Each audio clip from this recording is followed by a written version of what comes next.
Good morning, welcome to the video. Kellow-Webb here, and as part of my series on money mindset, I have the pleasure and the delight of having a really, what I believe is going to be interesting chat about money mindset with Eloise Burton, who calls herself a money alchemist. And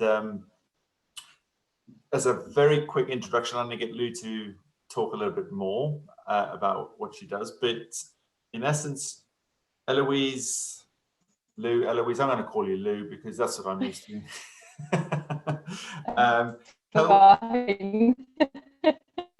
You specifically help female coaches, healers, and therapists discover their money personality in order to transform themselves and their business with money alchemy. Sounds so intriguing.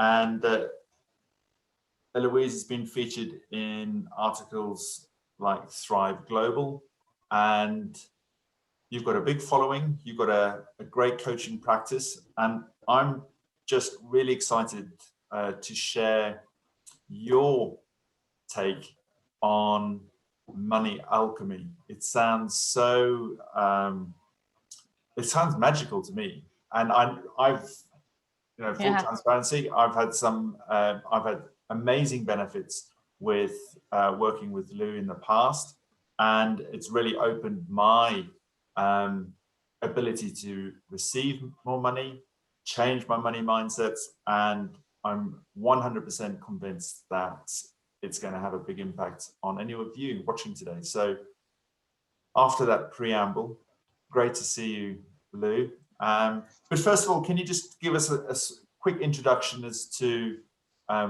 what you do and how you do it? Yeah, sure. So as Finn said, I'm Eloise and I am a money alchemist, and I work with people to help them understand the 7 stages of money alchemy.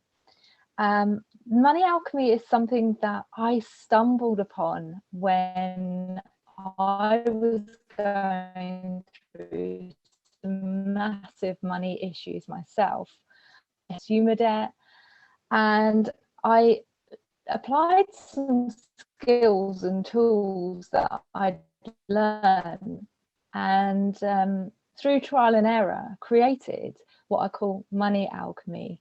And it is truly transforming. As you said, it's, alchemy is the art and science of transformation, and money can be used because it is the ultimate alchemy. Money transforms into, money transformed into this mug, it transformed into this pen, and if I sort of sell this pen, it will transform back into money. It is the ultimate form of alchemy, I believe, money. And it's all about the energy that we put behind it, and we're conditioned as you starts to happen. And when I realized this was a thing, it blew my mind. And I'll be honest, it blows my mind every single day. I have a group of amazing women, just over 500 of them, and to see the transformation every day that they get, it both lights every single day.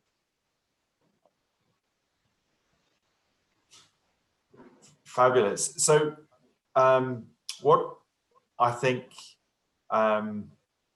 people would be interested in is for you to explain a little bit more about a money archetype.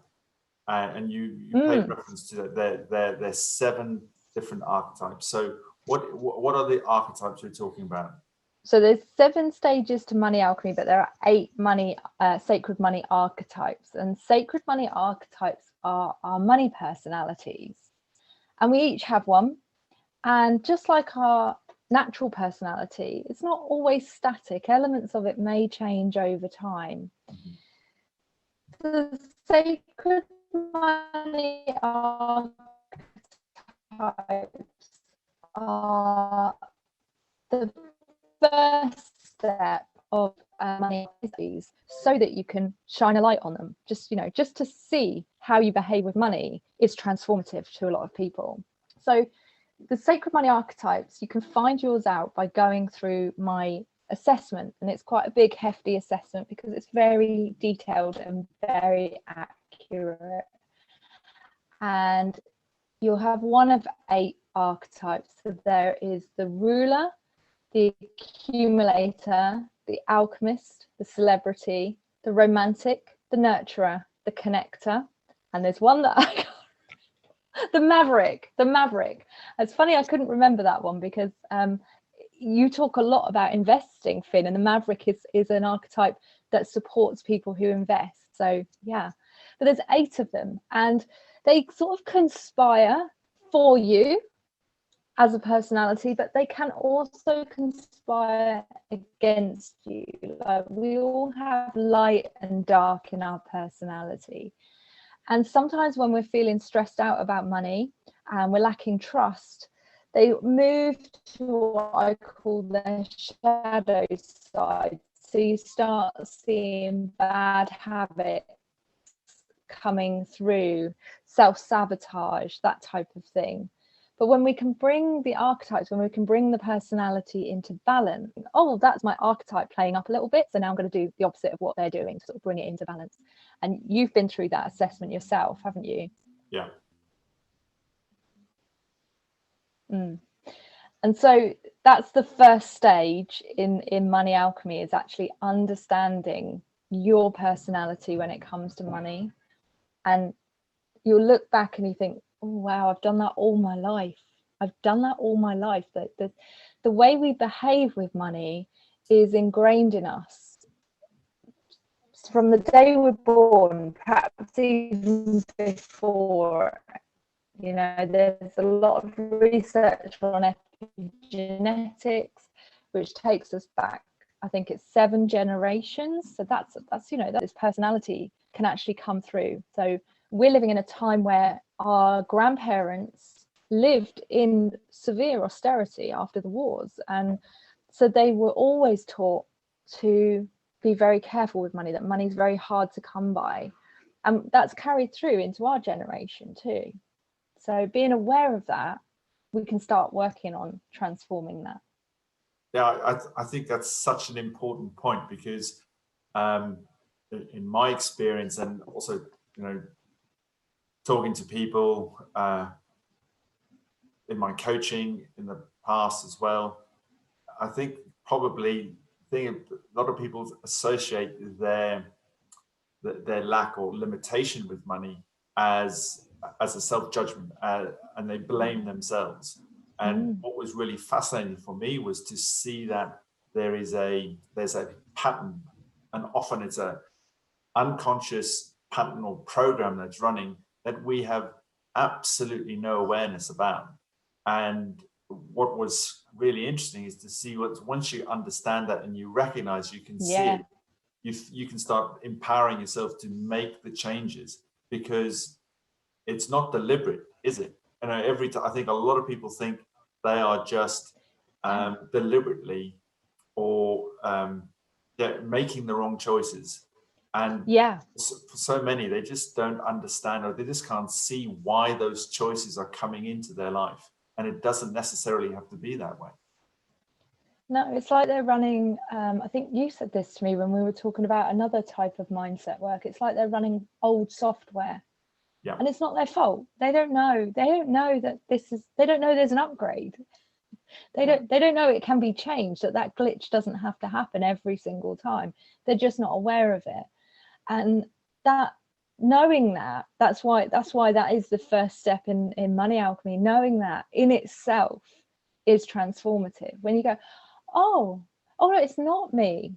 I have a choice, and I could take a different choice. That's a huge realization. And I think a lot of people equate money success with intelligence. And for me, it was definitely, I'm not earning enough. I don't have the intelligence to earn more money, which it has completely nothing to do with intelligence. It's almost like its own separate mindset. And I come across that a lot, you know, and I think it's a real societal misconception that intelligent people earn well, but as you and I know, there are lots of very, very intelligent people with really, fancy sounding jobs who are chronically in debt because they may be intellectual in their specialist field, but they don't match that with your money alchemy mindset that you're talking about. Yeah.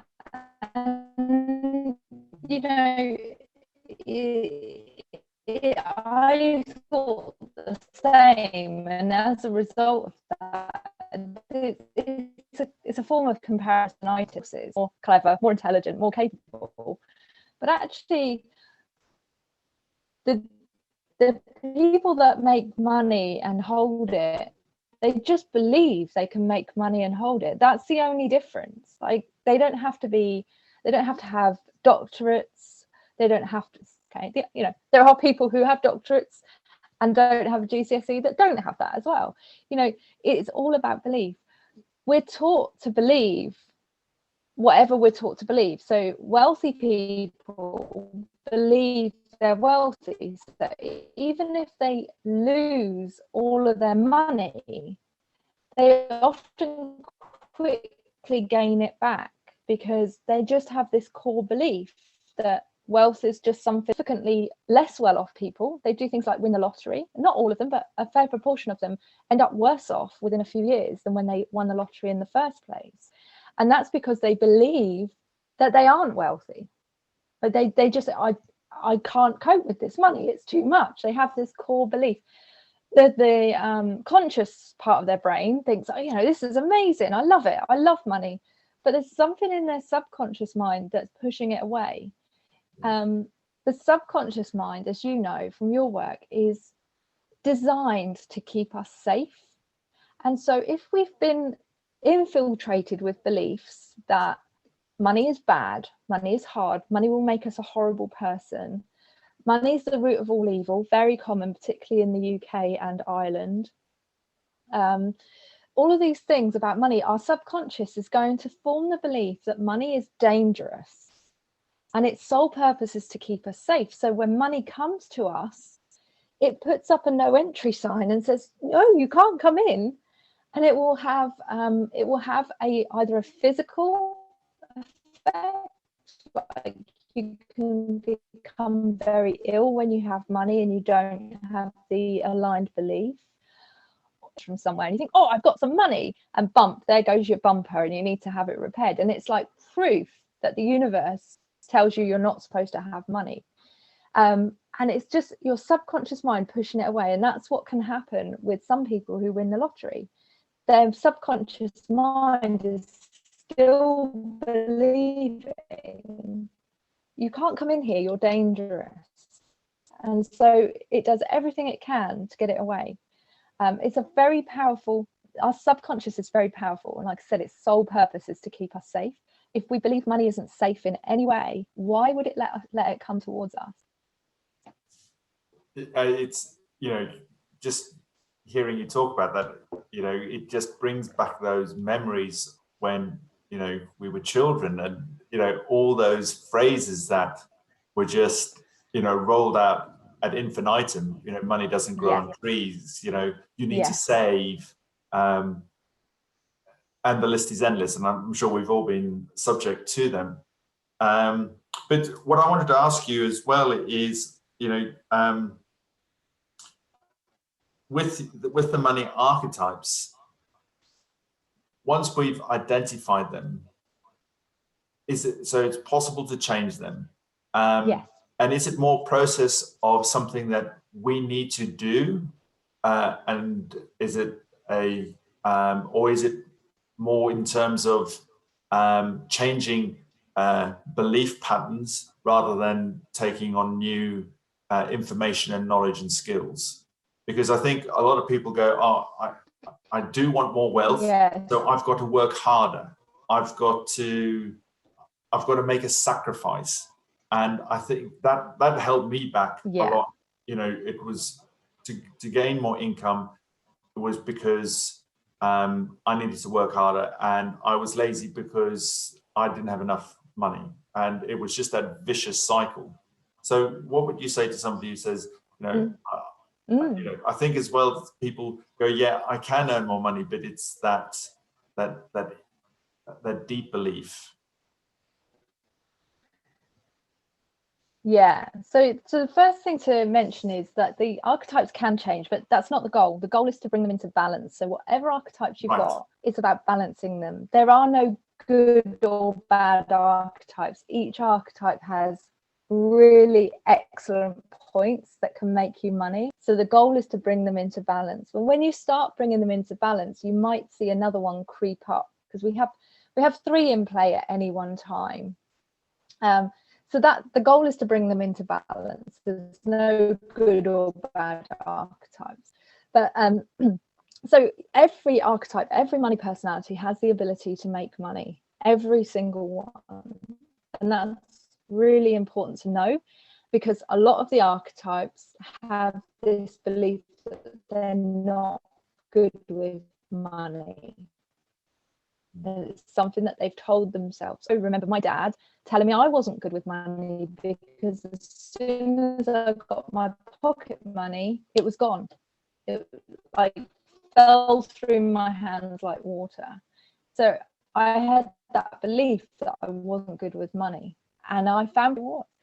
So the key with the money alchemy is that it is a journey. It's not a once and done. I wish it was.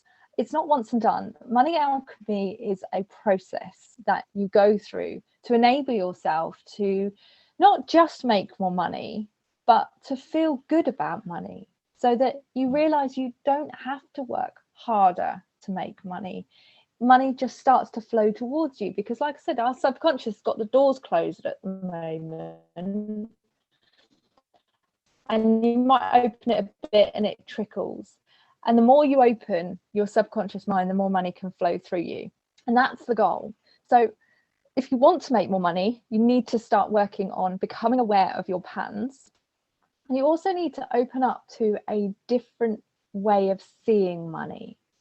Now, this again, it opens the door a little bit more. So a different way of seeing money. When we think about all the things that we talked about, beliefs with money, that it's the root of all evil, we have to work hard. I used to get told when I picked money up as a kid, it was dirty. Don't pick that up, it's dirty. Now, these are not words to describe masculine, but they are masculine words. They fall into the masculine sort of dictionary, I suppose. They're harsh words. When we start to see money in a different light, we can put feminine energy behind it, and we start to see money as playful, supportive, all-encompassing, holding, like holding you, flashy, but it will take on whatever energy you put behind it. So if you put masculine energy behind it, you will have to work hard, you will have to struggle, you will have to deal with feeling guilty about having money. Every time money comes towards you, you'll be like, I can't have it, there's people that need it more than me, rather than, so like when you have that masculine thought, you have all those very harsh feelings, very harsh thoughts. When you put feminine energy behind it, and it's flowing and supportive, money wants to come towards you, because your doors are a little bit open. You're open to seeing money differently. And I know you've found that the more you open your subconscious doors, the easier things seem to get, don't they? You start to see money in different ways. It starts to come to you in different ways. And so the step 2 of money alchemy is that opening up to a different way of thinking and feeling about money. And that is how you start to see more money coming in. I think a couple of things you said there, the way we see money, I think is so important, because we're not taught about money at school.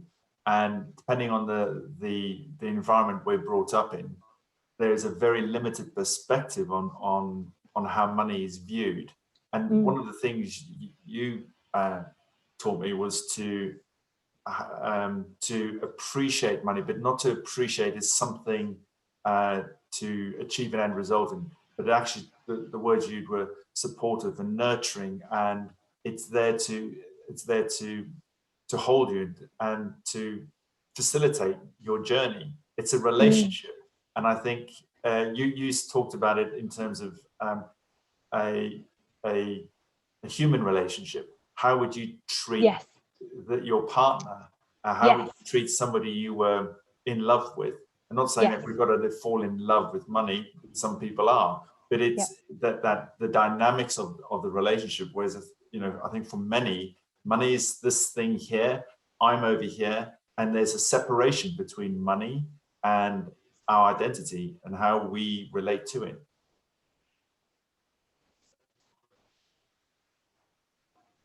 Don't talk about money. It is a bigger taboo than talking about our love lives. I know more about my friends' love lives than I do about their money life. We have more shame around money than we do sex. I mean, it seems crazy, doesn't it? Wow. But you're absolutely right. So I talk about money as though she is a woman. And I know as a woman, I like a little bit of attention, not needy attention, but I like to be noticed. I like to be seen. It gives me attention back. And I'm not perfect. I fell off the money love wagon this last week because I was working through a big money block. And I decided that I was going to allow it for a certain period of time and then get back on it. And Monday, I started showing money attention. And it's simple things like noticing when money comes in, even if it's just a penny. So Monday I decided I was going to write down money that came in, and I wrote it down. When I woke up on Wednesday, I'd made 7 sales and won £5.50 on the lottery, and it'd been a bit of a sales desert the week before because I really wasn't feeling money. And as soon as I started feeling into money and paying attention to her, she showed up in abundance for me. It's just, it's normally a trickle, but that was like, boom. So she responds to attention. And if you remember when we first started working together, we did that treasure hunt. I got you to do some of that treasure hunt. Do you remember? And you started seeing money, didn't you? Just started appearing. Absolutely.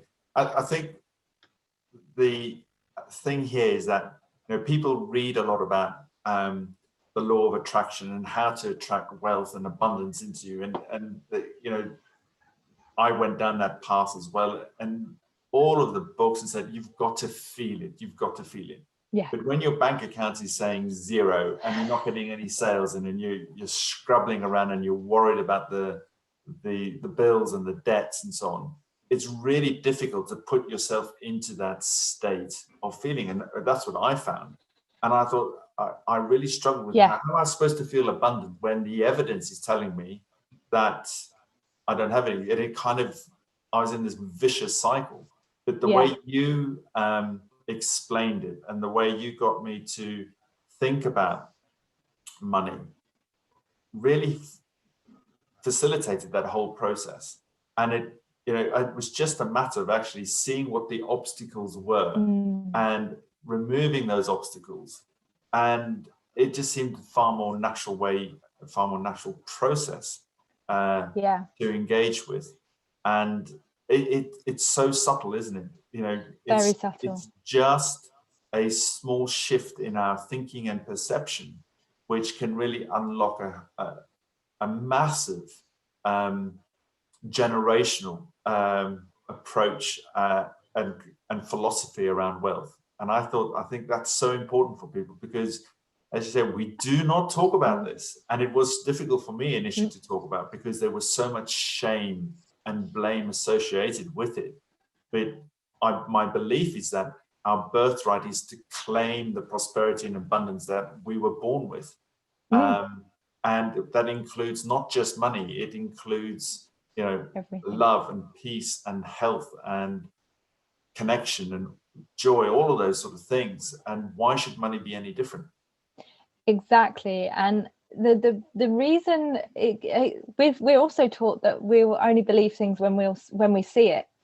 The law of abundance, the law of attraction works on the opposite of that. You have to believe it to see it. Yeah. And all the time that you are wanting something, if you're coming from a place of want, you're pushing it away because it's a negative sort of vibration that you're putting out. And that's why it's really important that we all go, there's a couple of stages in money alchemy where it gets a bit heavy. Like we start to feel like this isn't working, this isn't feeling right. And at that point, the key is to make it fun so that we're in desire mode rather than want mode. Yeah. The desire is a detachment from what we need. It's like, wouldn't it be fabulous if I went out for a walk and found a penny? And then once you've found that penny, you're like, oh wow, money is everywhere. So you're vibrating, you're putting out you're believing in money before you see it. And then when you do that, when you truly believe, it comes towards you. And the key is fun.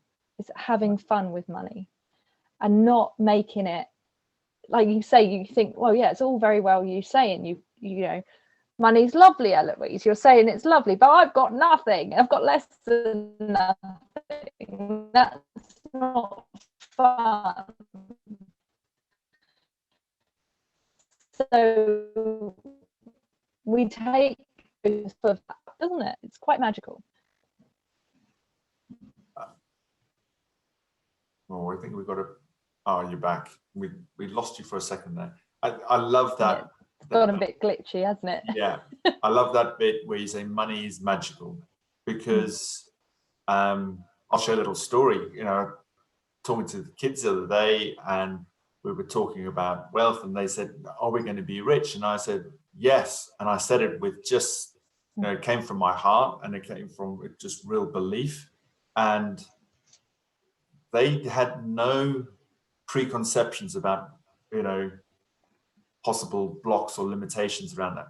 They were doing their happy money dance, I call it. And they were just dancing around, you know, they're 7 and 6, but straight away they go, oh, we're going to do this and we can do that.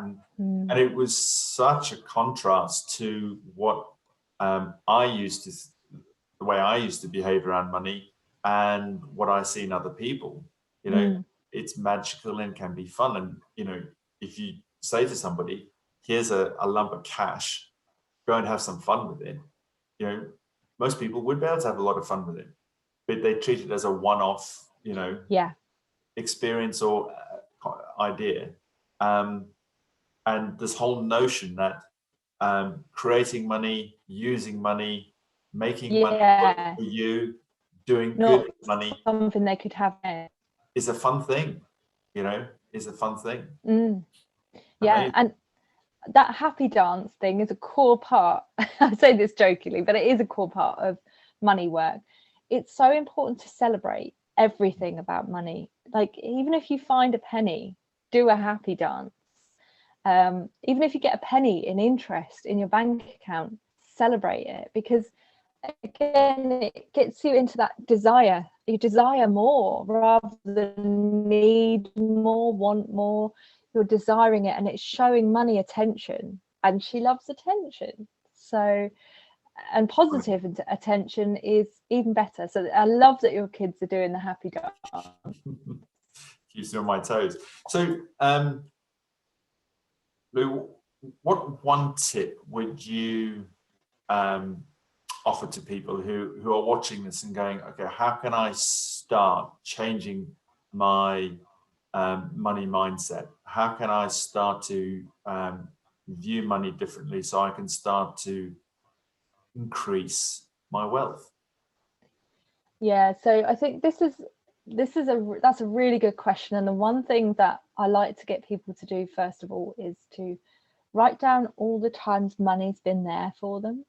Not the times that she hasn't been, but the times that she has been, because the majority of time in our lives, money has been there for us.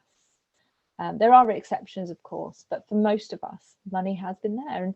And start when you start, it's like when you start seeing someone in a different light, you start thinking, oh, well, maybe they're not as bad as I thought they were. Do you know what I mean?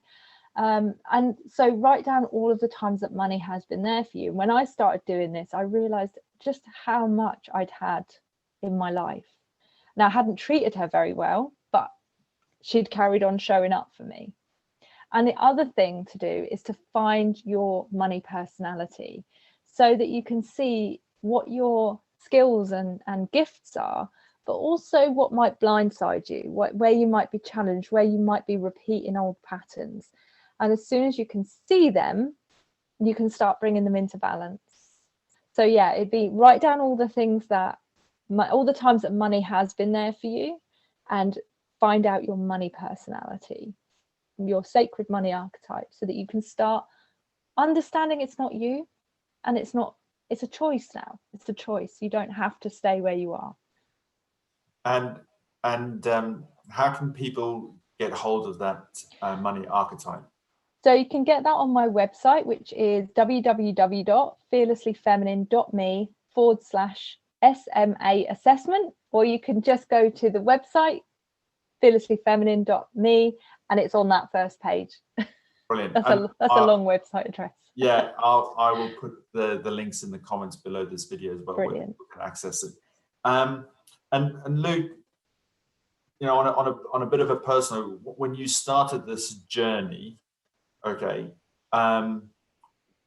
what has been the transformation for you, not just in your business, but in other aspects of your life? Because I believe that, you know, yes, money is one of this money mindset. It undervalues and contributes to lots of other areas of conflict in our personal lives, whether it's relationships or health, mental health, and you know, you working with people, helping them through their money mindset and helping them connect with their money archetypes. You must have seen not just transformations in their ability to have more money, but can you also just shed a little bit of light on how things have transformed, maybe for you or for some of the clients that you've worked with? Yeah. So when I was training in sacred money archetypes, I trained under an amazing coach, and we can apply a lot of our money habits to other parts of our lives. So a lot of the women I work with can see how the way they treat money is the way that they treat food in their lives or relationships in their lives. And then as I dive deeper into creating money alchemy, it became really apparent that your relationship with money directly reflects money. I wasn't very confident or comfortable. I really didn't like myself very much at all. I treated myself badly. I put myself last. My relationships were like roller coasters, and it was hard. Life was hard. Life was really hard. As I started working with money and understanding that the patterns that I use with money reflect in everything that I do, and also that the way I treat money shows me how I'm treating myself, my self-care started improving. I started putting myself first, and at first that felt unnerving and selfish, but then I started to see how positively that impacted what I do in my work, what I do in my family, what I do generally. And over the years, and actually very quickly, I started prioritizing my relationship with myself, and I now feel really confident. I feel really happy and pleased to be who I am. I have a beautiful, healthy relationship with my partner, Mark, and my son, Cameron, and he's nearly 1. So obviously we've just gone through a difficult age, and yet we've maintained a lovely relationship of when we first met, and it was 10 years off. 9 months later, because I'd started showing money and myself more attention, we were sat in this house, which blows my mind even to this day. There was no, you know, money just starts coming towards you when you start paying attention. But the very act of paying attention to money means that you pay attention to yourself. You pay attention to what's going on in your head, what's going on in your heart. You have more self-awareness. You're aware of blocks and it's like the sun came out when I started working with money. And there are lots of ways that you can get to this point in your life. But I believe that money alchemy is a very, very powerful way to do it. And everything that I've done, and I've been learning and developing all my life, money work has had the biggest impact on my life, not just my money, but my life in general. Yeah. Yeah. No, I think that's such a beautiful place to bring this to a close, because, you know, my experience has kind of been similar, you know, huge personal growth, but there was one thing that I wasn't paying attention to, and it kept kind of taking the rug from under my feet. And it was kind of lots of steps forward, and then it was the thing that kept dropping me back into you know, those patterns of, you know, not liking yourself and so on. But once, you know, you woke me up to some of that stuff, and once I started actually addressing my own money mindset, everything else started to amplify. And yeah, I completely, you know, resonate and concur with what you've said. So, you know, all I'd like to say is that, you know, working on money on your own is a real challenge. And Yes. what I want to share is that, you know, if you recognize, or if any of this resonates with you, you know, when you have some help, the progress you make is so much faster, and it just helps. It helps you actually illuminate some of the obstacles and the blocks when you have a different perspective. And that was certainly the case with you, Lou. So, you know, I just want to say thank you for that. And if anybody wants to get in touch with Lou, then the links will be posted below this video.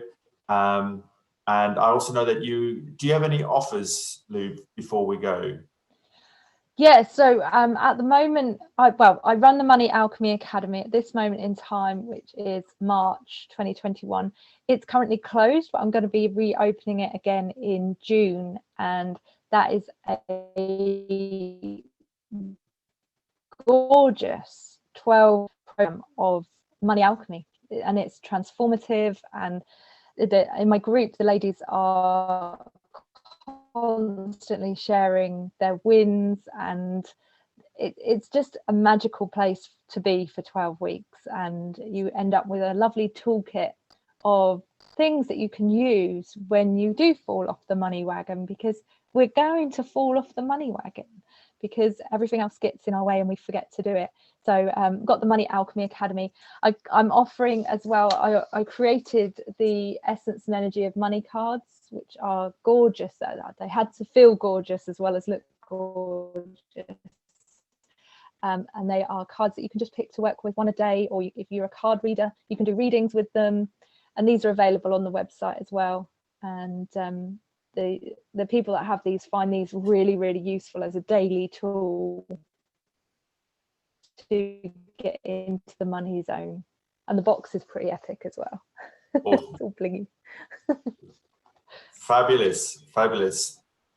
Great to chat to you. Thanks so much for your time. Really appreciate it. And you, Finn. I think we need to do this again soon. Thank you for having me. Pleasure.